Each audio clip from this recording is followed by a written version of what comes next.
Hello, and welcome to the Pulse of Jonesboro. I am Jeremy Terrell, and I am your host. And I appreciate you guys for tuning in today. A couple of things I want to talk about. Hopefully, the new direction for the future is in January, sometime early next year. We will be doing multiple podcasts throughout the week and probably even a live 1 hour type deal. So looking forward to that. That'll give us the ability to have some interaction with people, maybe even do some call-ins or maybe something online where you can type in and we can talk about some of those things through a chat or something. So super exciting on what is coming, and we will keep you guys in tune to what is happening. So look forward to that, and hopefully a lot more things. We are still working towards doing some sort of reach out where we are giving you guys a lot of information on a regular basis. So not 100% sure how we're going to do that, but we are going to do that. We are going to provide that. And, whether it's a newsletter or something, we will make sure that happens here soon. So look forward to all of that. This is still a work in progress, and we are learning as we go, but are loving it. And we can't do this without you guys tuning in and paying attention. So we appreciate all of that. So this week I want to talk about a couple of things.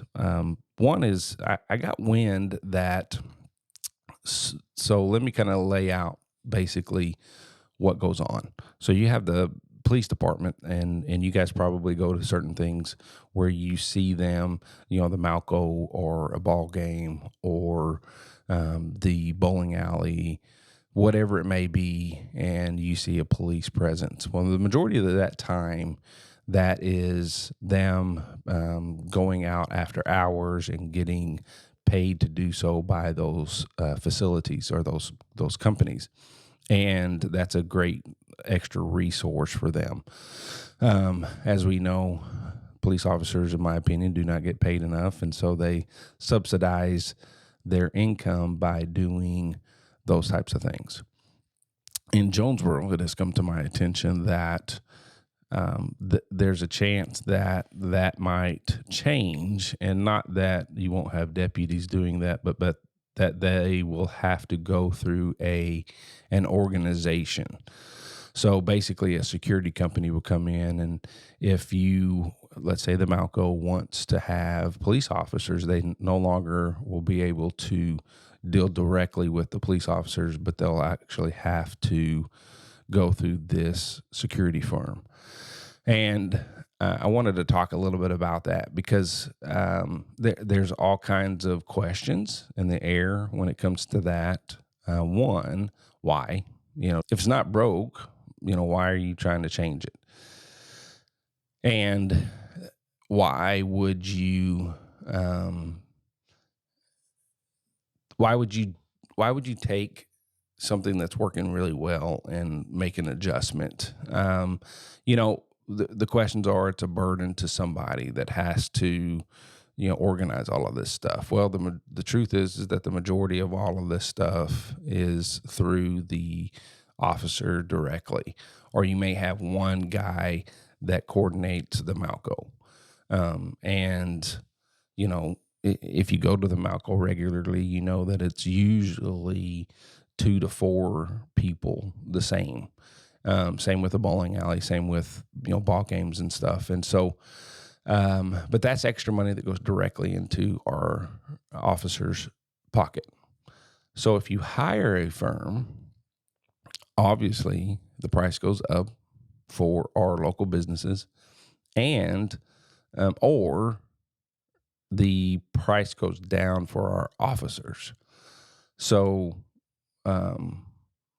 anytime you add a middleman, you add a bunch of layers of things that may be beneficial and may not. I don't understand how this is beneficial. There's a few concerns, obviously. One is it burdening somebody at the police department that's having to take all kinds of calls and schedule a bunch of stuff. That wouldn't be appropriate. That's taxpayers' dollars that would go to some individual spending hours and hours and hours trying to coordinate that stuff. So if that's the case, I kind of see it. But under my knowledge that I have from this, that's not the case. So we can talk about that. Two, insurance liability. So there may be some sort of, hey, we don't want to be liable if anything goes down, and so therefore let's put that liability in the security firm. I kind of get that somewhat. We don't need incidences where we're just constantly using taxpayers' dollars to fight a battle of security for the Malco, per se. And I'm not picking on the Malco. It just, I go to the movies a lot and I see police officers there. So, but on the flip side, does that leave our police officers at a vulnerable state if they're not there operating off of some sort of security type where they're still tied with the police department so that they get protected? And that's a question that's kind of up in the air. Does the laws that, if you're in a uniform acting under, whatever it may be, but you are a police officer in a uniform, there's certain protections that they have, and will those apply if they're working for a security firm? I don't know. And is the security firm going to allow them to wear their uniforms? It gets so sketchy to me because as far as I know, the system isn't broken. And as far as I know, there isn't some big, there's not a lot of, there's not a lot of lawsuits going on right now with security. None actually that I know of our police officers providing security, and they did something that has caused a lawsuit. Two, again, you are forcing our police officers to do something that they didn't have any control over. And three, you're also raising the rates of all of the companies that are currently bringing security people in. And, the problem with some of that is some of our places that need a ton of security are already low. Like, they're not doing it based off of, economic reasons. And then you're going to say, well, you got to go through this security firm if you want one of our police officers. And it's going to, instead of it costing $30 an hour, it's going to cost $50 an hour. So that's an added cost to the, businesses of Jonesboro. I just don't, I'm trying to weigh in on seeing why in the world this is something that we should be doing. And it also, begs that I think the only people that I know, the only companies that I know that have kind of bought into this is the hospitals. I think that they have gone to a security firm that is getting either they're hiring, and that's their full-time job, security people, or maybe the emergency room, they'll bring in some off-duty cops to kind of give them some extra hours. But as far as that goes, I think that that's the only group that's using something like that in the city. And if you, a couple of things, if you're pushing something like this, why? And it makes you scratch your head and wonder why, and not bringing all of the kind of data to the table and saying, hey, this is why we're doing what we're doing. I'm such a firm believer in making sure that our men and women that serve us in the police department are protected and watched over and given what they can and supported in the whole 9 yards.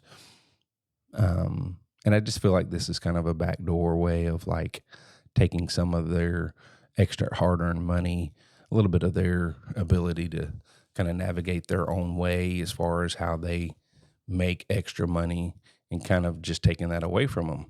And I'm not 100% sure I'm on board with that. I don't like it.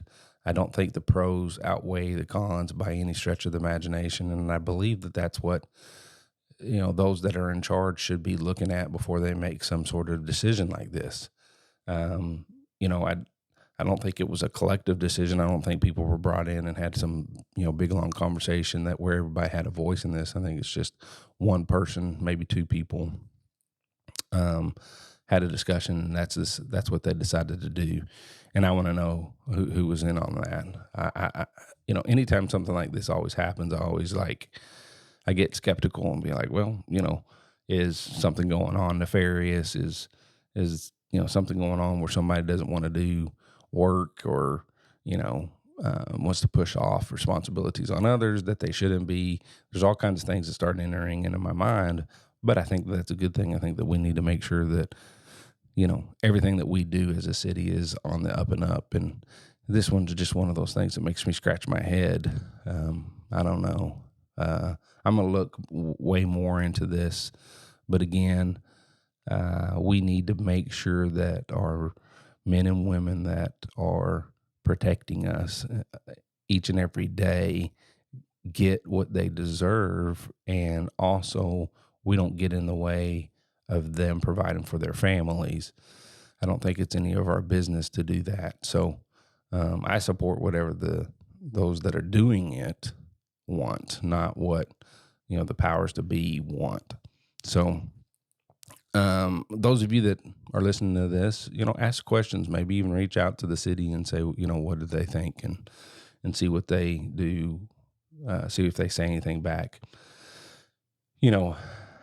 I keep talking about the police department on a regular basis, and that's because they ignore a bunch of things and they don't change. We were a police force that was at every level excelling, and we were one of the best in the entire state, if not across the country. And that is not the case anymore. We aren't at the levels that we used to be, and that's because of the leadership. And the leadership is kind of, in my opinion, basically abandoned the making our police department the best that it can be. And there's a lot of things that go on that are really just going through the motions, and not really serving those that wear the blue, and also us in the community. And I'm kind of sick of it. I'm going to continue to call it out until it gets fixed. And, the ones that can fix it can keep ignoring me, but all that's going to do is make me, say it more and more and more and louder until somebody figures this out. We had an incredible man become the police chief in Paragould. And in my opinion, that's the guy that probably should have been in Jonesboro. He is amazing. He's got insight, and he's going to turn that police department around there, and they'll be one of the best police departments. The good news is that's going to be right beside us. And again, this isn't talking about those that serve Jonesboro in our police department in the JPD. It's the leadership. And, I don't know what they're doing. I don't know what they're doing, and I really wish that they would either change and start making sure that those in the JPD are being served the way that they should be, or they need to get out of the way and let somebody else do it. So that's my opinion. I also want to talk a little bit about the lawsuit that was brought against the mayor and the city attorney. Some of you guys have reached out to me. Yes, they were served. And is it legitimate? Yes, it is a legitimate serve. Is there any evidence I don't know. Usually, when you get served like that, there is some evidence there that would allow something like that to happen, and it's going to be interesting to see. So basically, what was done is that there was a allegation that they have been, both of them, the mayor and the city attorney, have been destroying evidence or stuff that has come in that they are supposed to keep for X amount of years, 5, 7 years, whatever it is, and that they are destroying that, getting rid of that, throwing it away, whatever it may be. And if that's the case, that is a bad deal. That is illegal, and hopefully we'll get to the root of that pretty fast. The only thing that brings skepticism, not that I'm like saying that they would or wouldn't do that. I would hope that they wouldn't, but these days nothing surprises me. My goodness, New York elected a known socialist communist as their mayor. He didn't sugarcoat it or anything. I mean, they elected him. What a tragedy. What an absolute tragedy in America. That a devout socialist communist just got elected into the biggest city, in the biggest position in the biggest city in America. Just so nothing shocks me. But, again, what brings me a little bit of pause is that this was brought by the same guy that that a couple of years ago got kicked off of some property for providing pony rides. And the reason why that it was claimed is he didn't have a license, and he was not treating his ponies correctly, and things like that, like animal abuse or whatever. The guy claimed that that's not true. I don't think anything came of it. I don't think that there was any prosecutions against the man, like for abuse of those ponies. I don't believe his ponies got taken away from him. If I'm wrong, please, tell me, but I don't believe that that's the case. I believe that he was in a parking lot. I don't think that it was approved. I think he was giving pony rides and people didn't like it. And so they kind of came after him. It's kind of like sometimes, when they don't like you or don't like, there's a lot of people out there that don't like people making money or, I don't know. There's just a lot of people out there that just want to complain all the time and point fingers at people that are trying to do something to better themselves financially and also provide something. I would love somewhere for there to be pony rides, in town. My goodness. Something for our kids. That'd be fantastic. But anyways, he's the guy that filed this. And some people are saying, well, he's just a disgruntled human being that, is just on a vendetta. That may be. I don't know. But usually when you get served like this and an attorney takes something on and other things happen, there's usually a little bit of meat behind it. And so I can't wait to find out if there is or isn't. There may be nothing, and there may be some things. I hear rumors of other things. I hear rumors of, things that have been brought to them that they kind of ignore or turn the other cheek or whatever. But we'll see. Hopefully something comes of this where there is an investigation done, and we know. And that's what's, that's the way it should be. If there isn't nothing, then there's nothing. But we should know, and if there is something, we should know. So be transparent and show us everything. And, I'm not a big fan of how the city is ran. I don't think anybody's going to dispute that. I think that we can do way better, and I really don't know what the trajectory is and what the mindset is. I have no idea. I know that, sidewalks and trails they're main priority. Um, really, if you just look at all of the things that they're doing or not doing, one of the other is it's it's this trail system, and that I don't know. I don't know how that should be the number one priority or just the only priority. Downtown. Obviously downtown and the trail system seems to be this administration's top priority. It's not our roads. It's not infrastructure. It's not our police department making sure that we're safe. The numbers that are going to come out at the end of the year or the beginning of next year are going to demolish what was claimed in last year's election, that we're moving in a better direction and keep moving in that direction. It's definitely not going to be the case this year. And especially when it comes to like gun violence and things like that, unless they just don't tell the truth. I don't know. We'll see. But, that's definitely been up. We've had some incidences and some things here in town where 100% the mayor and the chief and everybody involved should have come out and publicly spoke about the no tolerance, the things that we are not going to allow here in Jonesboro, but they don't. They'll go to a city council meeting and get pissed off and like yell at people, or not really yell, but aggravated, talk at a elevated rate. They'll get aggravated about location of E911 center and where they want to spend years of my money at a level that's ridiculous. But when it comes to like getting up and speaking out about certain types of violence or certain types of stuff, they where are they?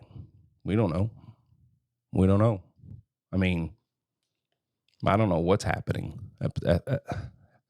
And it's concerning to me because, I've been doing some research lately on metrics of cities and those that succeed and those that fail. And Jonesboro, which has always been unique, but Jonesboro's in this pocket right now. And the pocket is we can go two different directions. And we can go into, success, or we can go into a failing community. And if you look at the metrics, we're really like on this bubble, and it's concerning to say the least. I don't believe that we have enough leadership to not fall off the cliff. But that'll yet to be seen. I don't believe that, we are moving in the directions that are really putting us in the area where we push through this bubble that we're on and really move towards success. Now, do I believe that we have people within Jonesboro, businesses, things like that can help? Yeah, heck yeah, I think we do. I think that and with all due respect, I think those people need to come to the table. They need to bring a lot of, minds in and sit down and talk about what we can do to move in the right direction, and then also be really demanding about how the city does what they should be doing. The problem is that doesn't happen, and that's because, we've got people that have been in certain leadership roles, for way too long. They don't move. They don't bring other people in. They don't refresh their whatever. And then a lot of times they would rather, look good and rah online instead of really doing what needs to be done. There's a lot of small organizations that are doing great things and they're really making an impact in the community. But as far as just the overall direction and leaders that are pushing all the things that we need to do as a city, that's not happening. And those are the things that worry me. The infrastructure of Jonesboro is failing. We're not doing roads at a level that we need to be doing. We're not doing drainage at a level that needs to be doing, especially for any type of growth. Yeah, we partnered up with DOT. Thank goodness for DOT, because we wouldn't be doing anything again. But we did partner up with them on a couple of expansions to kind of help relieve very small sectors of Jonesboro's massive traffic problems. But I went out to Hilltop last night at 5 o'clock, or just a little bit before 5. I mean, that is traffic. No, so everybody that drives around in Jonesboro doesn't really ever experience true traffic, except for Hilltop. Hilltop is a traffic jam. I was at the light of Stallings Lane and Red Wolf going to Hilltop, and we were stopped bumper to bumper all the way to Hilltop. And I don't know how, that's a mile, maybe a mile and a half, maybe 3/4 of a mile, somewhere in between 3/4 of a mile and a mile and a half away, bumper to bumper. That's real traffic. But, we don't have the foresight. We don't have the ability to look ahead. We have to constantly call people to, I say call people. I mean, we constantly are calling other companies to come in and consult for us on what to do. And we consistently do that. We consistently spend hundreds of thousands of dollars doing that, sometimes millions. And we move at a snail's pace at best. A snail's pace at best. And it's worrisome. It's really worrisome. So hopefully things will change. I don't know if it will. I don't know if these people have enough foresight, enough whatever it is to push them in a direction that will get some of this stuff done. I just really don't. But man, I think some stuff's coming down the pike that is going to force their hand. I think some things are coming where, stuff's going to really hit the fan, and everybody's going to have to kind of take a look back and figure out what to do and how to do it differently. Being in the government these days is real comfortable. It's a comfortable place, and it shouldn't ever be just like so comfortable that you forget about your citizens. And, I believe that that's what's happening. I think a very small, and I say it all the time, but a very small percentage of Jonesboro gets, 90% of the focus, and, the other 90% of Jonesboro gets 10% of the focus. And, they claim that that's because, somebody told them or whatever that's the direction they should be going as the city. And the problem with that is they continue to go against that sometimes if they don't like it. Case in point, where the new police station is supposed to go. So, but anyways, with all that being said, we are, when I say this, you, the listeners, we are making a difference, and they are starting to listen. And the more and more videos that I do that get 8,000 views or whatever it may be, that gives you even more of a voice. And we're going to continue to do it. We're going to continue to fight the fight here at the Pulse, and we're going to continue to expand and do things. And it's going to take you guys to do it. I'm not going to sugarcoat that. I mean, I can't do it without anybody. Without any of you guys listening on a regular basis. But we are going to do some cool things in the future, and your voices will be a megaphone here in the future. And I can't wait. It's going to be super exciting. Some of the things that we're going to change and do and add, not really change, but add things that we're going to add to the program, and we're really going to just try to make a huge difference and make sure that your voices are at the top, being heard by our city and our county. So, Guys, I appreciate you tuning in. That's it for this week, and I hope that you guys have a wonderful, wonderful week. Rest of the week, have a great weekend, and we will see you next week. God bless.